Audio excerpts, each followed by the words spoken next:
guys, how's it going? It's Amanda here. I am happy to be here on this gray, rainy Monday. It's not actually raining, but it did before and it might again, so fingers crossed. I like the rain. Um, Anyways, I hope the weather wherever you are is amazing. I like the idea of bringing the sunshine wherever I go, so it might be gray outside, but it's sunny on the inside. Hello.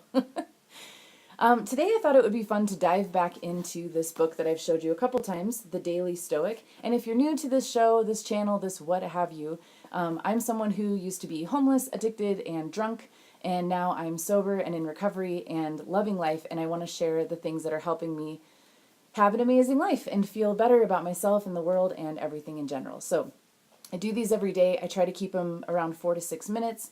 So if you like it, subscribe and like and check me out every day. I will be here. And if you don't, best of luck to you. No worries.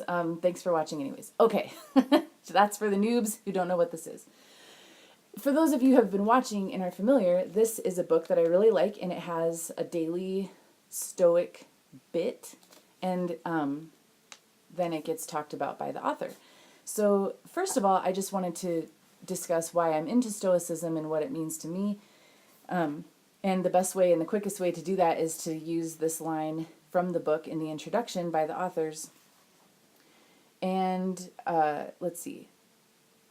It says, we're restoring stoicism to its rightful place as a tool in the pursuit of self-mastery, perseverance, and wisdom, something one uses to live a great life. So yeah, that jives exactly with what I'm doing with these videos. It is my jam in this life. So that's what stoicism is to me. Now, today's was interesting, and I wanted to use this video to kind of elaborate and pick it apart a little bit. So we're talking, the quote is from Marcus Aurelius, and it's the title of today's meditation is The Marks of a Rational Person.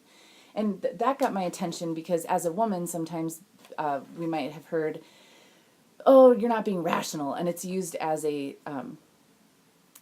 derisive, or it's used to kind of like, oh my God, I can't think of the words. It's used to like be condescending or paternal towards someone. I have heard it where it's like, I'm not rational, I'm not good enough, the way I think about the world isn't good enough because I'm a woman, that kind of idea.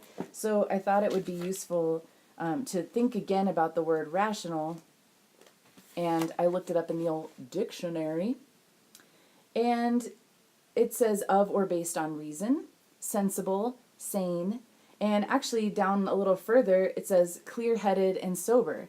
So, of course, rationality has a place in things. I think the reason it made me bristle a little bit was just because often it's used in this culture to say that it's the only way to think about things, and it's used to negate emotional or intuitive thought. So I'm all about the balance here, and being rational is awesome. So, in that sense, right? So coming back to this Stoic meditation on being a rational person, Marcus Aurelius tells us that there are characteristics of a rational soul: self-awareness, self-examination, and self-determination. And these reap their own harvest, they succeed in their own purpose. So that gets my attention, because it's like, well, it's sort of like the work that I do on myself and in my recovery, it has its own reward, it's its own thing. Like, I'm not striving for some goal, although I do have goals and I talk about the fun and working towards those. But this idea of becoming a better person while keeping the idea that I'm already perfect and worthy as far as a soul perspective goes. This pursuit has its own reward. Just the idea of striving for these things is fulfilling and rewarding. So I dig that. So it was just interesting to me that here's this, we're getting called to this thing that's important and worth pursuing. And then Ryan Holiday, one of the authors, says, to be rational today, we have to do just 3 things. First, we must look inward.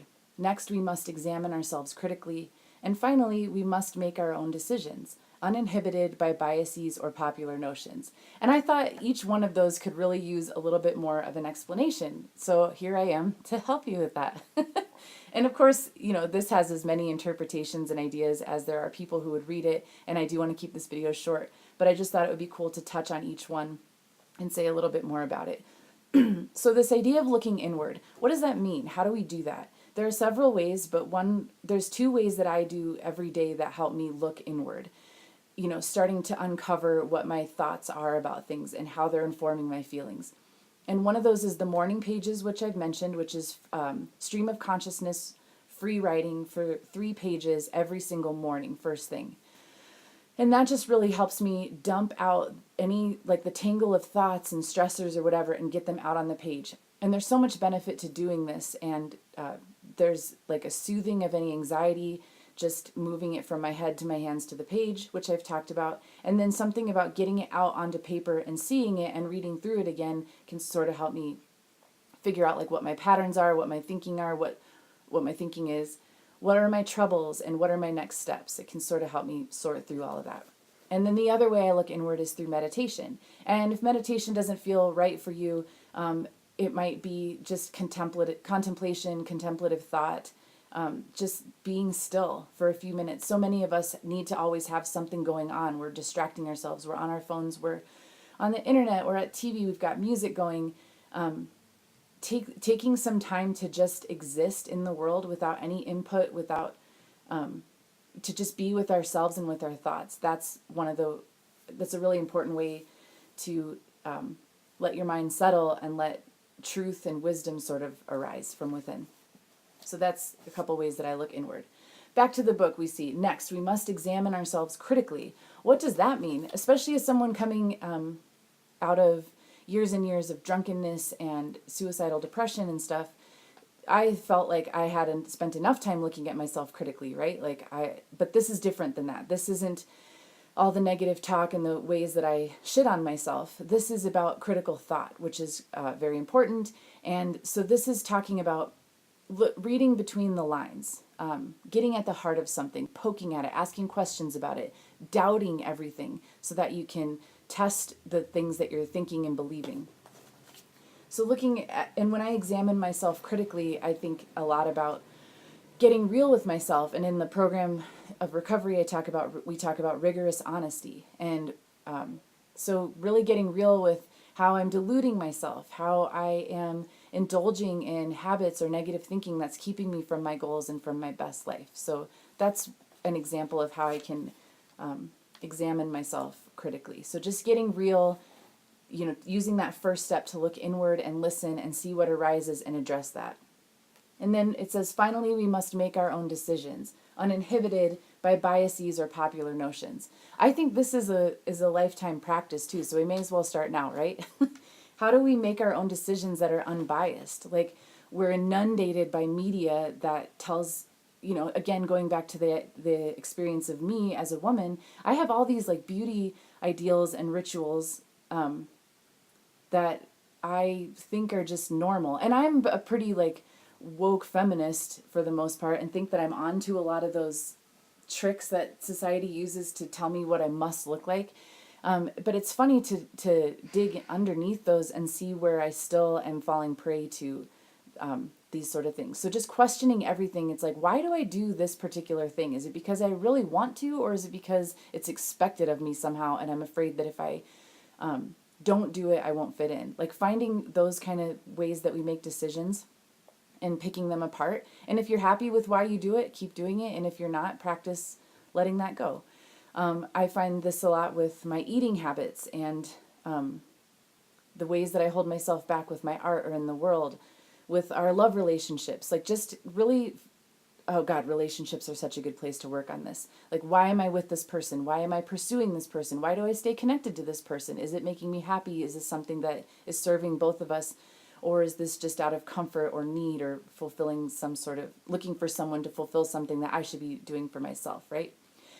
And then I think this also comes up when we think about implicit bias when it comes to racism, right? Like, I'm a white person in a white supremacist culture here in the United States of America, and I've had to do a lot of work to dig into my subconscious beliefs and biases. And how do I do that? If they're unconscious, how do I do that? Well, for me, it's been a lot of educating myself. So finding thinkers and speakers who talk about this stuff, like Robin DiAngelo and her work with white fragility. Going to workshops about this, reading books by people of color, and just getting educated and seeking out information so that I can root this poisonous stuff out and let it go. So yeah, this was a lot. This was a long video. If you are still here and listening, thank you so much. I hope this is as interesting to you as it is to me. I just love this personal growth and this sort of, this juicy stuff of just like growing and getting better, even though we're already exactly perfect just the way we are. And that's an interesting paradox. I can talk more about that in other videos, but I've kept you long enough. So thank you so much. Have a lovely day, and I'll see you tomorrow. Bye.